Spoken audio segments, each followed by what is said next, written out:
For the last few months, we've been looking at the path of the Bodhisattva, the path of the Buddhist practitioner who is seeking to gain enlightenment, not just for their own happiness, but for the sake of all sentient beings, to be of benefit to the world. And the most well-known, we've been looking at that in terms of the most well-known formulation of the Bodhisattva path, which is either the 6 or the 10 paramitars. So there we go. We've got some code. Okay, thank you. The 6 or the 10, we've got the 10 here, paramitars. So paramitars, sometimes translated as perfection, but an equally valid and better alternative, I think, is way to the other shore, or way to the beyond. So we could see these paramitars, these practices, as ways beyond our present sort of small, cramped focus on ourselves to a more expansive and universal state of being. So far in our exploration of the paramitars, we've looked at the first 6 of these. So we've looked at generosity, ethics, forbearance, energy, meditation, and wisdom. And tonight is effectively the last full-length talk in our series. So you're going to get the last 4 in one go, basically. But that isn't as daft as it sounds, actually. It's not as daft as it sounds, because the first 4 paramitars are about something a bit different from the second 6. The first 6 are a bit different from the subsequent 4. It's not completely watertight, but generally there's a difference. And very often when people talk about the paramitars, they just mean the first 6. The subsequent 4 are less general, maybe a bit more specialised. And the way in which the first 6 are different from the subsequent 4 is related to what we might call the two aspects of the Bodhisattva path. So I've already said that the Bodhisattva is someone who is aiming for enlightenment, which is the first aspect, but he or she is doing this for the sake of all beings, and that's the second aspect.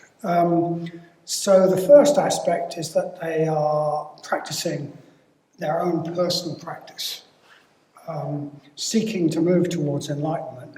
The second is that they are practicing for the benefit of the world.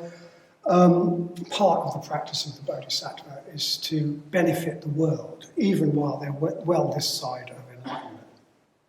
So as I've said, the first aspect of the Bodhisattva's practice is they work, as it were, on themselves, do their personal spiritual practice.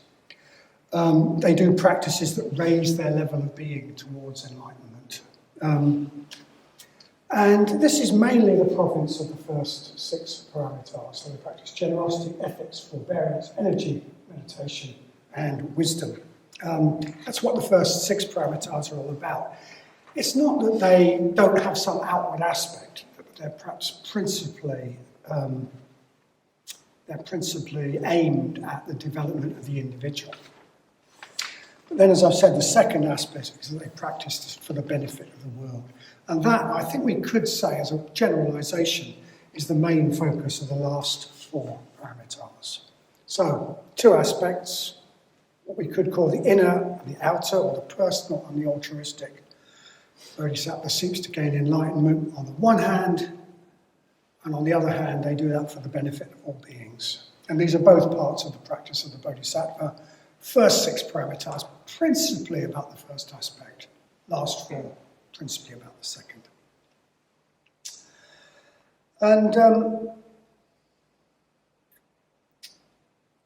of course, these 2 can't really be separated. These 2 aspects can't really be separated. They're 2 aspects of the same process, which is why the Bodhisattva practices both. They're both necessary, because if we make our practice all about me gaining enlightenment without thinking in a bigger sense about others and the world, well, it just becomes one more aspect of our tight, self-centered focus, of our tight focus on our own small selves. If our practice is all about me, even if it's all about me getting enlightened, how can I use it to get beyond my limited, cramped focus on me? It's just another aspect of that. So we need to see our practice as about something bigger than ourselves, or something other than ourselves. We need to use it to erode the barriers between ourselves and other people, between ourselves and the world. We need to connect more with others. So, that's the second aspect, is what we're going to talk about today. This aspect of benefiting the world, benefiting other beings. The last four parameters. But before I move on to look at these last four parameters, I think it would be useful for us to be clear about what we mean when we say that the Bodhisattva tries to be of benefit to the world.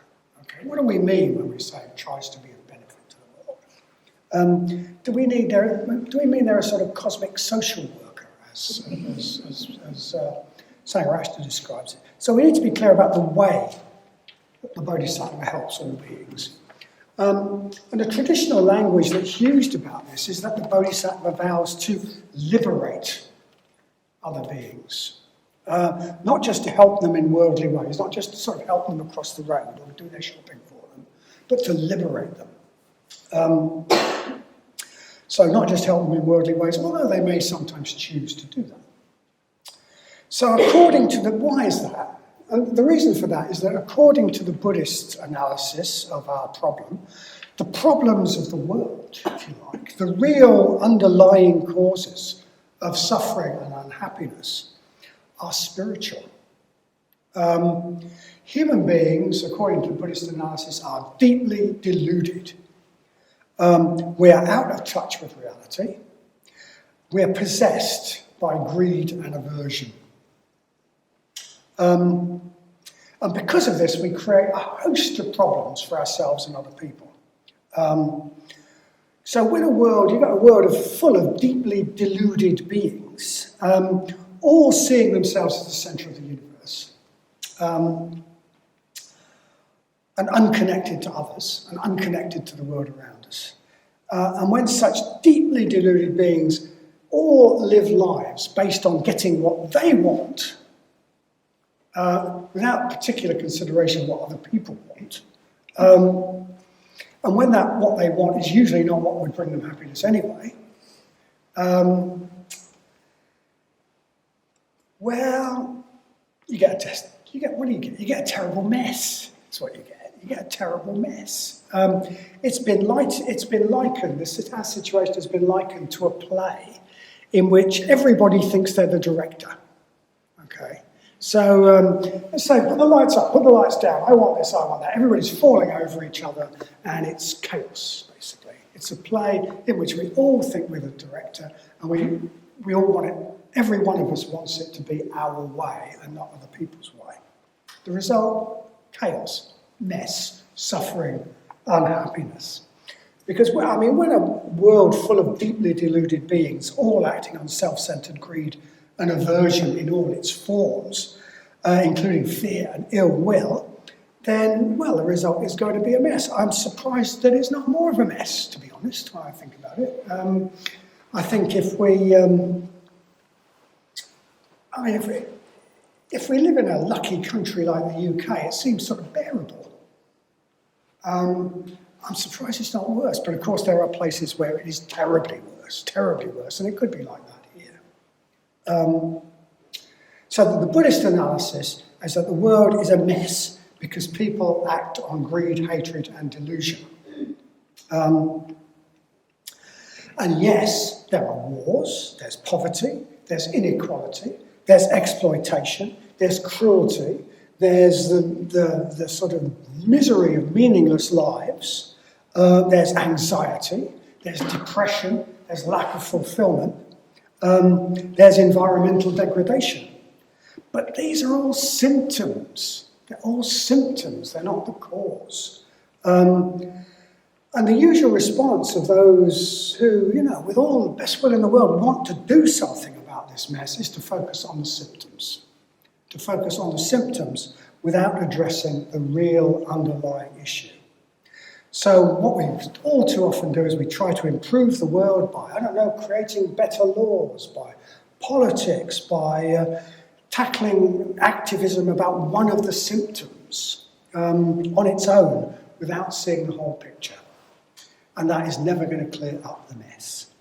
And the great Buddhist, 20th century Indian Buddhist Dr. Ambedkar, who we just heard about actually, he pointed this out really, really clearly. So Dr. Ambedkar was the law minister at the time of India's independence. And he was responsible for preparing the constitution for the new independent India. And when he delivered this constitution to Congress, which are mammoth occasions, so here's the new constitution of our new state, everything's going to be wonderful, we're now free of those horrible Brits. It's all going to be wonderful. He said, I have prepared the best constitution that was within my power, but that will not make India a good and just society. No constitution on its own can make a good society. Laws cannot make a good society. You could have the best constitution in the world, but if people of our country are acting on greed, hatred, and delusion, India will be a terrible society. On the other hand, if the individual people of India are acting on wisdom, generosity, and metta, then it wouldn't matter what constitution you have. You could have the worst constitution you could imagine, and it would still be fine. It would be a wonderful place, whatever.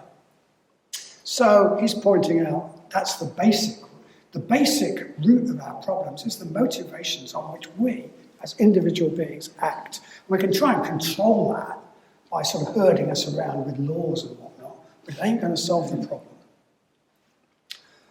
And as I've said, most of normal society who want to make the world a better place completely ignore this fact and tackle the symptoms, the individual symptoms, not the cause.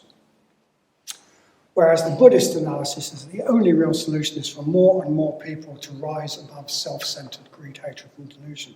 In other words, to practice the Dharma, at least in the widest sense, and to come together to create communities where people relate on the basis of the Dharma and live on that basis. So, as I've said, one half of the Bodhisattva's practice is to practice for the benefit of the world, but the most important and effective way that the Bodhisattva seeks to benefit the world is not to tackle the symptoms, it is to address the root cause of the problem. So the Bodhisattva vows to liberate beings, he or she seeks to liberate them from greed, hatred, and delusion, and from the suffering that causes. And the more and more people who are liberated in that way, the less suffering that there will be in the world. Okay, so that's the way in which the Bodhisattva seeks to benefit the world. It's not through cosmic social work, it's through liberating beings from greed, hatred, and delusion. And how does he or she go about that? Well, that's the province, as I said, of the last four parameters, which I will eventually get onto, honest. But before I do that, I need to say something, I think, which is important about our approach in Triratna to the Bodhisattva ideal. So I think we consider ourselves to be practitioners of the Bodhisattva ideal, but with a particular perspective. And without that perspective, I think it's possible to get a bit the wrong end of the stick. So in the Mahayana tradition, generally, the sort of Bodhisattva stuff that we read about in the tradition, the Bodhisattva is often seen as an isolated individual. But Sangha, the founder of Triratna, advises us, well, don't think of yourself as a Bodhisattva trying to practice the Bodhisattva ideal. That way, not very good. Partly he said this because it's unrealistic. The Bodhisattva, after all, vows to liberate all beings. Well, we're not going to liberate all beings. We're certainly not going to liberate all beings on our own. And secondly, the Bodhisattva, well, if we think of ourselves as a Bodhisattva, I'm a Bodhisattva. That's cool, isn't it, being a bodhisattva? You know, I mean, I'm a bit above all these beings. I sort of practice for they're all terribly deluded. I practice for their benefit. So, could have some pretty negative spiritual consequences thinking in that way. We could think, let's say, look at me. Bodhisattva. Thinking of ourselves in a bodhisattva in that way could just increase our arrogance, could just increase our ego, our arrogance, rather than softening it, which is the intention of practicing in that way. So Sangha actually advises us not to think of ourselves as an individual who is a bodhisattva, but rather to think of ourselves as allowing ourselves to be a vehicle for bodhisattva activity. That's how he puts it. He tells us that we should think of ourselves as coming together with others to create, as it were, a bodhisattva that's bigger than any of us. So he talks about the Triratna order as a bodhisattva, and all the individual order members as vehicles for the bodhisattva activity of that bodhisattva.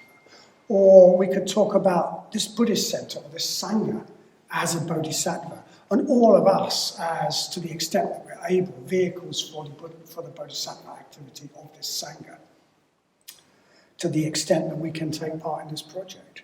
And Sangha actually offers us an image for this, which we've got over here, which is the image of the 1,000-armed Avalokiteshvara. I'm sure you've seen this before, but if you haven't, we have here a being with 11 heads, looking in all directions, and supposedly 1,000 arms. I haven't counted them. I welcome you to have a go. A complete circle of arms, 1,000 arms, offering the world all sorts of different things. But all of these arms are united in one purpose, and that purpose is represented by a jewel which Avalokiteshvara holds to his heart. And that jewel, if you like, is the bodhisattva spirit, the bodhicitta, the desire to benefit all beings, the compassion that leads us to want to help all beings. So, 1,000 arms, all united, and each of those arms we could see as an individual human being, an individual practitioner offering what they can offer to the world, but all united as part of something much larger than themselves. So he offers us that image as an image of us, as it were, coming together with others to create this, if you like, bodhisattva, which is larger than any of us, which can do things that none of us can do, which can have a real impact on the world. And we can all be part of having that input in all our different ways by the different gifts and resources that we can offer.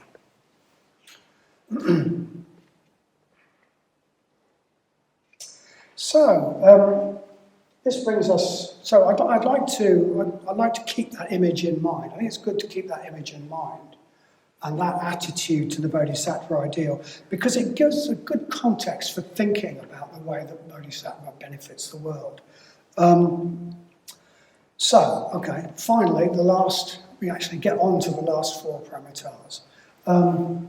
These are upaya, which means often translated as skillful means, pranidhana, which is translated as vow, strength, spiritual strength, bala, and enlightenment, jnana.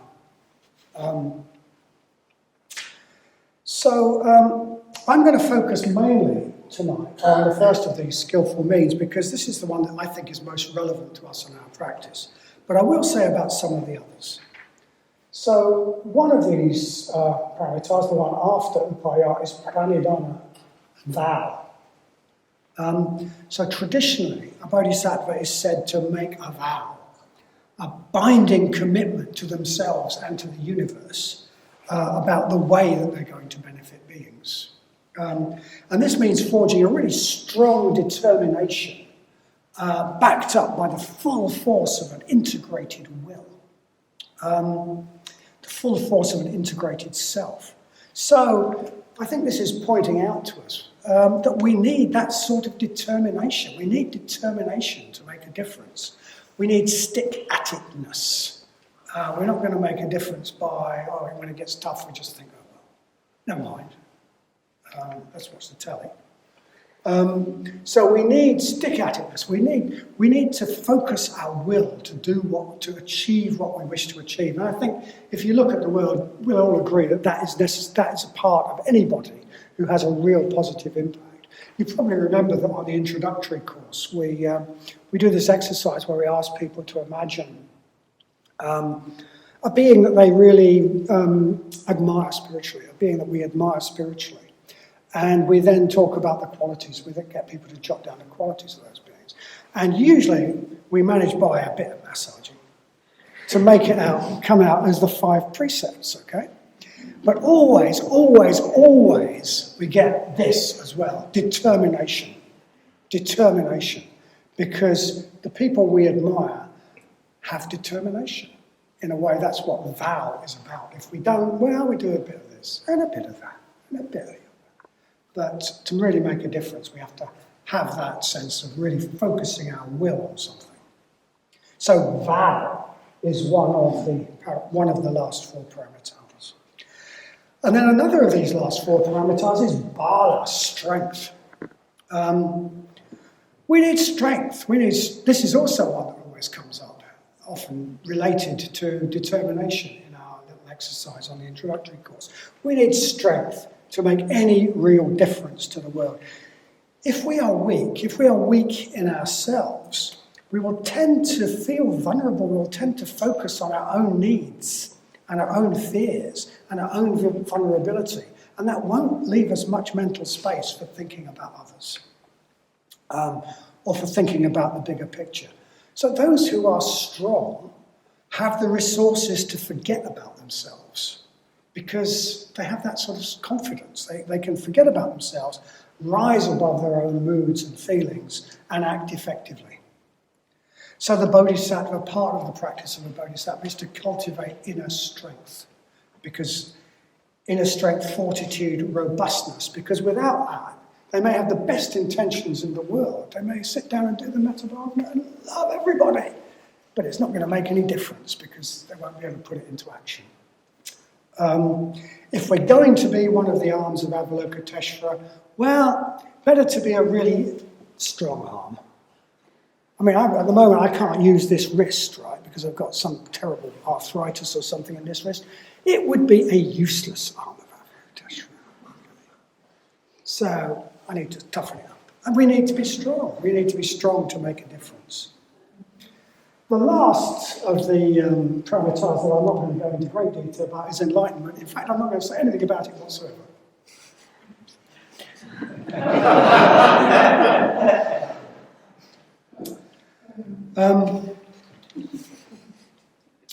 So the parameter I most want to focus on, I said, is play are skillful means. Skillful means. And I've got lost in my notes. So traditionally, there are two aspects of skillful means. There are 2 aspects of skillful means.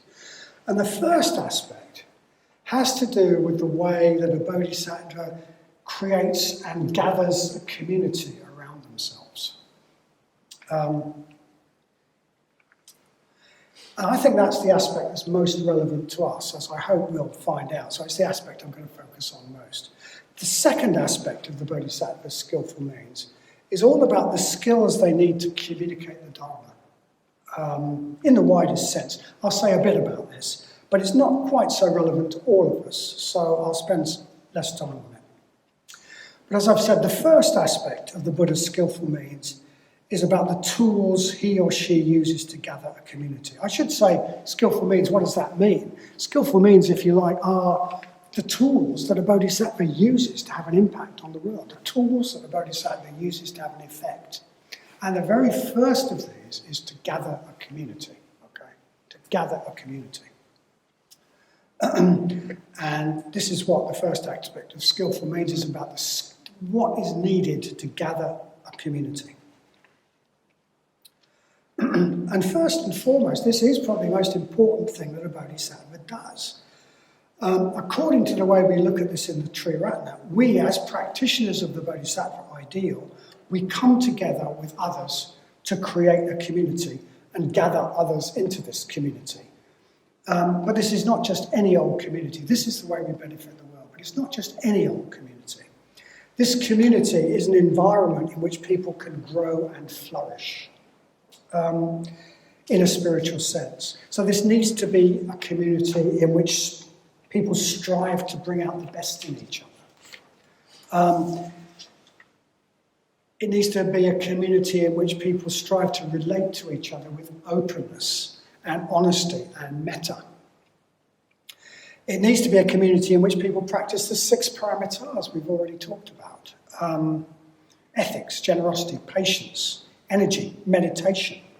It needs to be a community in which people study and meditate in order to see reality more clearly. In fact, it needs to be a dharmic community, not just any old community. It needs to be a community in which people relate to each other and live on a dharmic basis. So, there's a traditional sort of mythic symbol for this, I suppose. So it's said that traditionally a bodhisattva creates what's called a pure land, or a pure field, a pure land we call it. And this is a sort of field, a sphere of influence, which is created by the bodhisattva's positive qualities. We can probably see that, there's probably people we know who create a sphere of influence of positive qualities around themselves. We quite like to be in it. So a bodhisattva creates a sphere of influence by their positive qualities. And within this sphere of influence, beings that have a connection with that bodhisattva are nurtured. They have the right conditions to grow and flourish. And usually in the sort of Mahayana sutras, this sort of pure land is seen as a sort of another world or another dimension in which beings can sort of go and live, if you like. But there are texts, like a really great text called the Vimalakirti Nadesha Sutra, where they make it really plain that what we're really talking about with a pure land is a mutual creation. An environment created by a community of people who practice the Dharma. So we could say that as practitioners of the Bodhisattva idea, what we seek to do is to create a pure land. That's how we're creating a community, we're creating a pure land. We come together to create a mini pure land within the relatively impure and unhelpful wider society. And we seek to attract people into that pure land, to protect it, to strengthen it, and to widen it to include more and more people, as long as those are people who are committed to living by the Dharma. And this is what we are trying to do. This is actually Sheffield Buddhist Centre is such. That's what we're trying to do as our way of benefiting the world, our way of practicing the Bodhisattva idea. And the way we do this is the first part of the parameter of skillful means, and it's called the 4 Sangrahavastus. Sangrahavastu meaning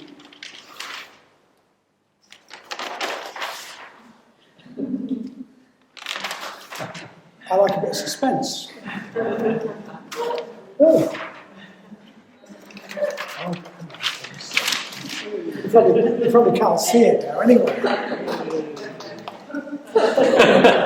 You probably can't see it at the back anyway. Sangrahavastu could be translated as means of unification, bonds of fellowship, means of creating a community, etc., etc.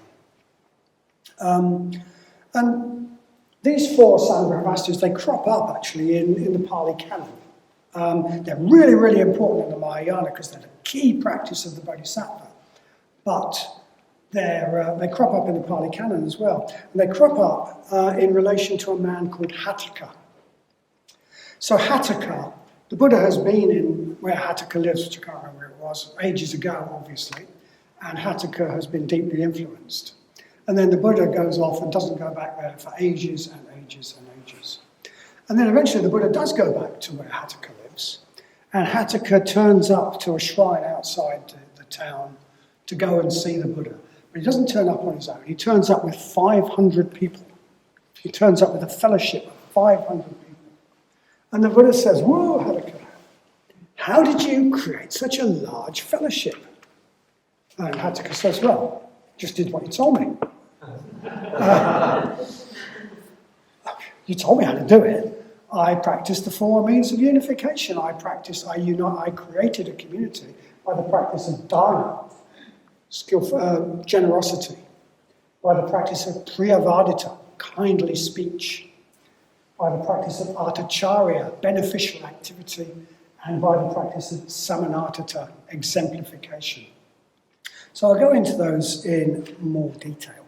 Anyway, these are the 4 ways of creating a community, the 4 ways of gathering a community. And then the Buddha, of course, says, very good, Hattika, very good. Whenever anyone has gathered a large spiritual community in the past, they have done it by the means of these 4 means of unification. Whenever anyone has gathered a large community, whenever anyone will gather a large community in the future, they will do so by the means of the 4 means of unification. And lo and behold, you in the present have gathered a large community by means of the 4 means of unification. Well done.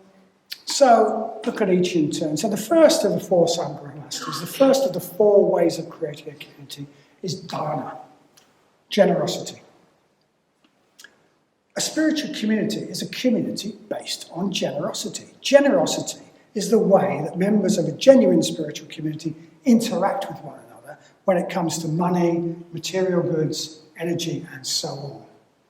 In the outside world, so, we've got our little Pure Land, but in the outside world, all those sorts of interactions are based on what we could call a marketing philosophy, in which people in effect say, I will give you this, or I will do this service for you if you give me that. And the prevailing ethos that is that in these sorts of exchanges, you try to get the best end of the deal.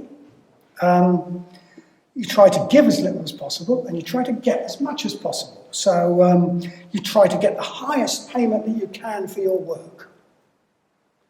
And you try to get the best bargain you can when it comes to buying goods and services. In the outside world, the question that seems to prevail is, how much can I get? But this sets people against each other. Even if it's all very politely done, as it is in the UK, it's all done very, very politely, and it's accepted as the norm, it's still based on selfishness and competition. Inside the Pure Land, inside the spiritual community, things have got to be different. They've got to be different from that. They need to be based on metta and connectedness. For it to be a spiritual community rather than a worldly community, interactions, that sort of interaction has to be based on generosity. The way we interact in that way should bring us together. It should create a sense of being part of a shared project, not competitors. It should create a sense of being it should create bonds of metta, bonds of gratitude, and give us that sense of being a real community and not just a bunch of people with an interest in the same thing. A sort of Buddhist club, which we could be. So when a group of people in Triratna are trying to practice the Bodhisattva ideal, they come together and they seek to create and gather a community around themselves. They seek to create a mini Pure Land. And we need to do that. That's what we try and do. And we need to do that in a way that's based on generosity, because that is the way a Pure Land works. So we need to kick this off by practicing generosity ourselves, giving as freely as we can, because generosity creates generosity. And in this way, others are encouraged to join in the same spirit and to make their own contribution. And the more generosity there is, the more the bonds of metta and gratitude are created between people, the more that the community becomes an environment in which people can grow and flourish.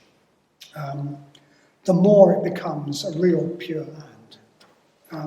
And in that sort of community, people don't ask themselves, what can I get? As they tend to do in the world around us, we should more and more be asking ourselves, how can I contribute? How can I contribute? In this sort of community, everyone can contribute in their own way, according to their talents and their experience and their resources and their situation.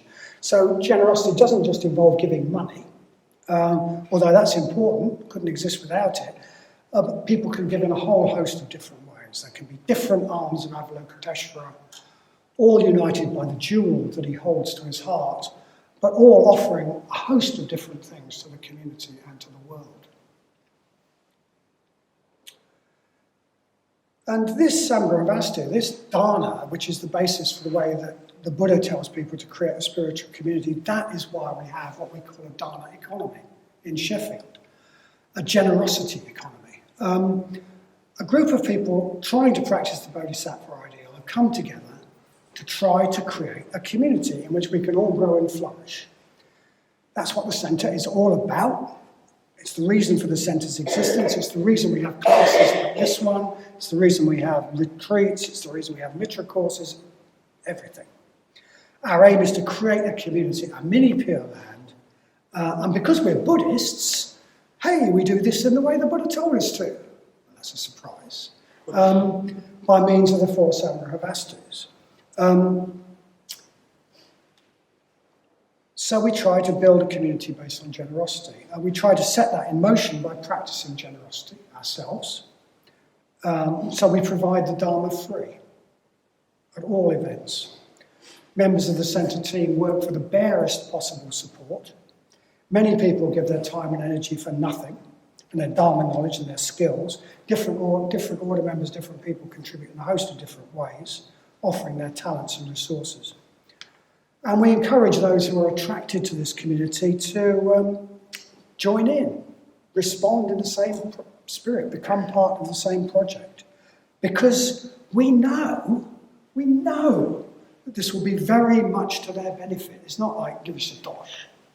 It's like, join in and you will grow and flourish. And it will also help to create this environment we are building together through which we all benefit. So Sheffield Buddhist Centre is built on generosity. We take the Sangha seriously. And I'm going to give you an example of that, just a little example. It's a bit relevant to something that's going on at the moment.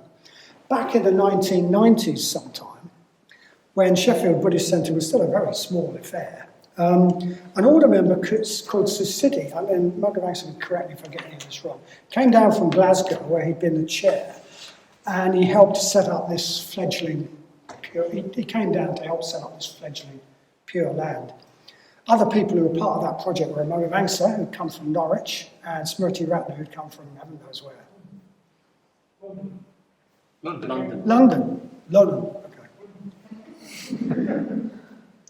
And at that time, the Sangha in Sheffield had a community house on Croxmore Road, bought by money lent by an order member called Vadanya, and not much else. There was no money to support anyone to teach the Dharma full time or to buy a centre. So here were these 3 people, Susiddhi, Mogavangsa and Smriti Ratna. And they had very few resources. Partly they had very few resources because Susiddhi had already given away his inheritance to Glasgow Buddhist Centre when he was working there. So they had very few resources, and only one of the 3 had any real means of making any money, okay? And that was Susiddhi, because he is a trained pharmacist. So he can get quite well-paid work. So Susiddhi went out to work to earn the money to support the Mogavangsa and Smriti Ratna. Am I right? Ish. Okay. It'll do. So that Mogavangsa and Smriti Ratna could pass on the Dharma. And I think Mogavangsa and Smriti Ratna did most of the teaching. Maybe. Although Susiddhi was officially chair of the centre.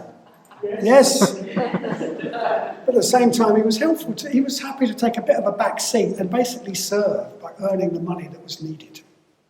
And I think you can see from that's, in a way, Sheffield Buddhist Centre is founded on generosity. Partly it's founded on the generosity of Susiddhi, going out to work to allow others to do, being that hand that allows other hands to do different things. Sheffield Buddhist Centre grew out of a seed of generosity. And I think that the fact we've got a thriving donor economy today adds a lot to those beginnings. The centre's got very good karma, we might say, sort of from the beginning. So we owe a lot to Susiddhi for getting us off to such a good start, for sowing those seeds of generosity. Lots of other people have been involved, but I wanted to draw attention to Susiddhi particularly because we all owe him a lot, and he's actually very ill at the moment. He's actually very, very ill. I believe he's still in the Hallamshire at the moment. Yeah. And so those of us who know him, or even just can visualise his face, I think it'd be really good if we would send him our metta and our heart wishes for his well-being during the meditation later on, which I hope is going to be the Metta Bhavana. Yeah. Anyway, that's a little bit about the first means of gathering a community. My goodness. Generosity. Gathering a community in which people can grow and flourish. The second is Priya Vadita. Priya means dear and pleasant. Vadita, speech. So, speaking as we speak to someone who is dear to us. Not just nice, but someone who's dear. Not just polite, but somebody who we're really close to, who we really care about the benefit of. This includes encouraging, praising, appreciating, thanking, apologising. And this has an incredibly powerful effect. It creates a world. It affects people. It creates a whole world. It's really part of this business, very strong part of this business of creating a pure land, if you like. Our usual talk, well, very often in our society, our talk is a bit stingy. It sort of keeps people in their place. We don't want to praise people too much in case they get above themselves. So people are a bit starved of praise and appreciation, a bit emotionally hungry and thin. But praising and appreciating people can make them visibly blossom and grow. It's like watering plants. And again, there's a chain, as with dana, with generosity, there's a chain reaction. Generosity promotes generosity. Kindly speech, praise, provokes kindly speech. The more we speak kindly of each other, the more we want to do it, the more it's safe to do it, the more we can acknowledge and appreciate others.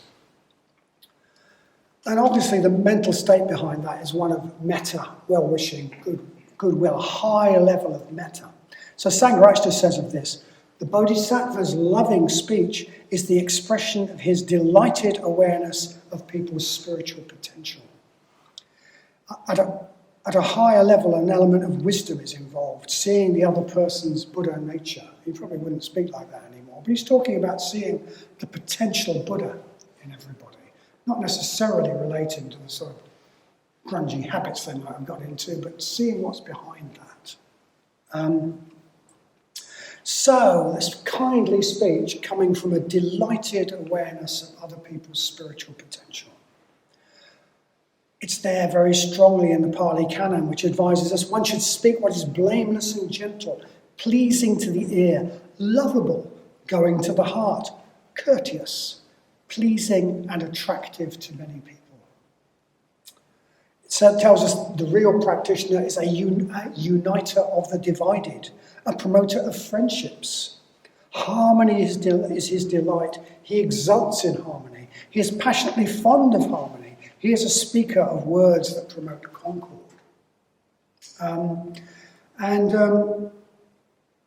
The other side of that is to avoid harsh speech, words that are, according to the Pali Canon, rough, hard, hurtful and offensive on others, coming from anger. And the Pali Canon also singles out gossip, repeating elsewhere what is heard here and repeating here what is heard elsewhere, it calls it. So it singles out gossip. Gossip is particularly divisive, particularly destructive of a spiritual community.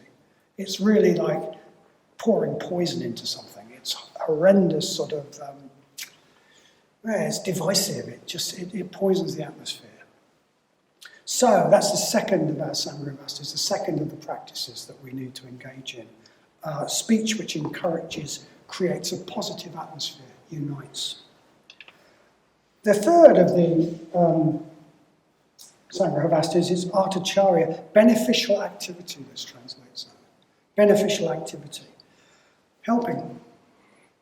So in a spiritual community, we need to help each other. Friends help each other, we should be friends. The best way to cultivate a friend is to help the other person. And this should be practical, with practical needs. Helping people move house, that's what that happens. Helping people do tasks, babysitting, whatever. Creates bonds of friendship. It creates community.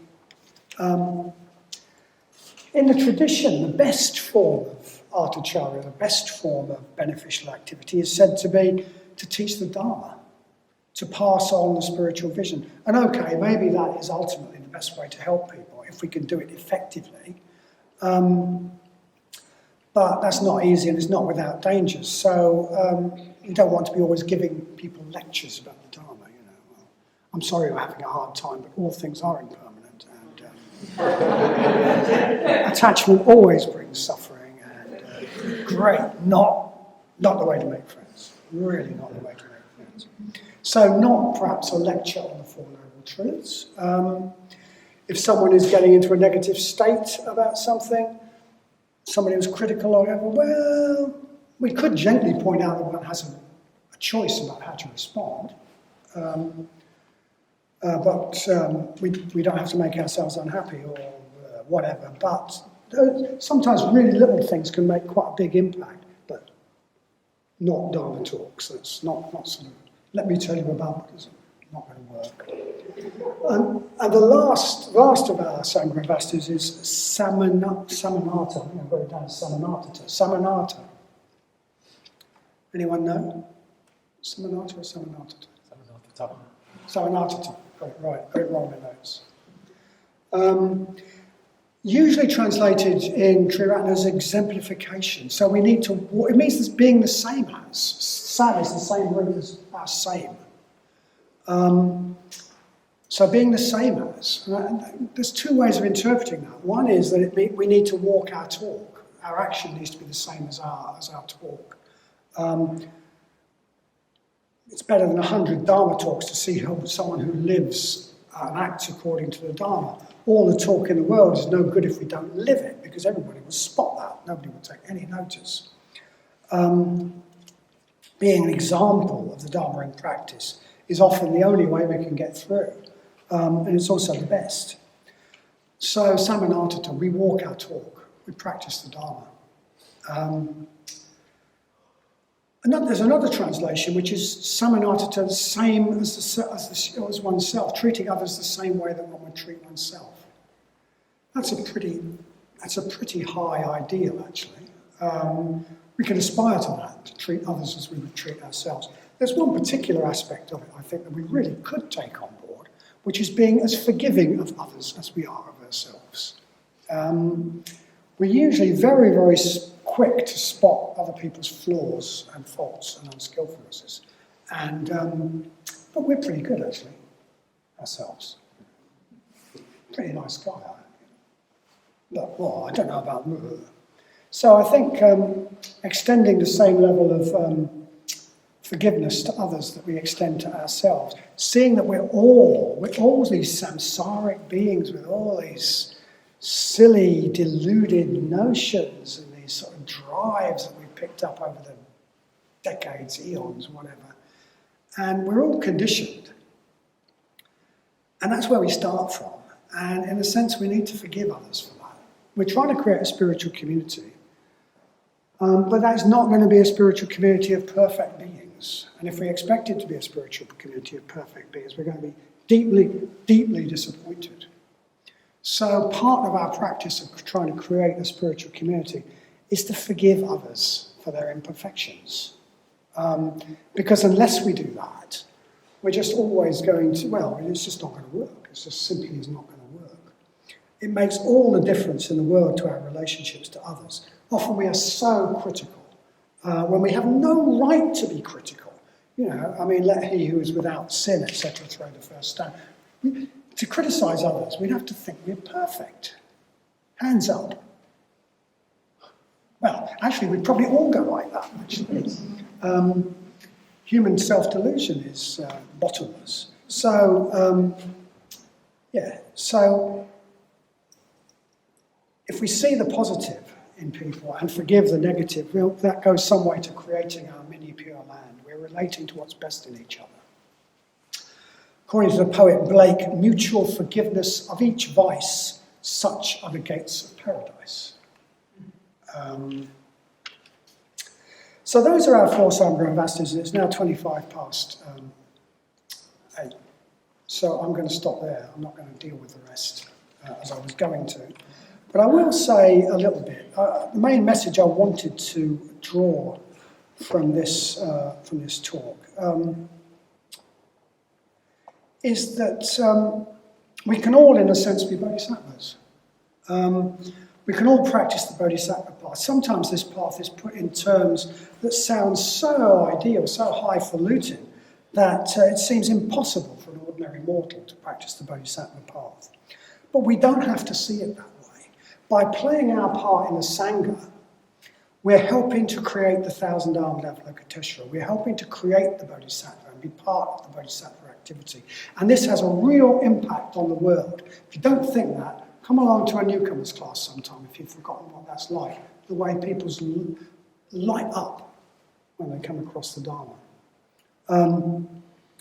By playing our part in the Sangha, we're helping to create the 1,000-armed Avalokiteshvara, having a real impact on the world.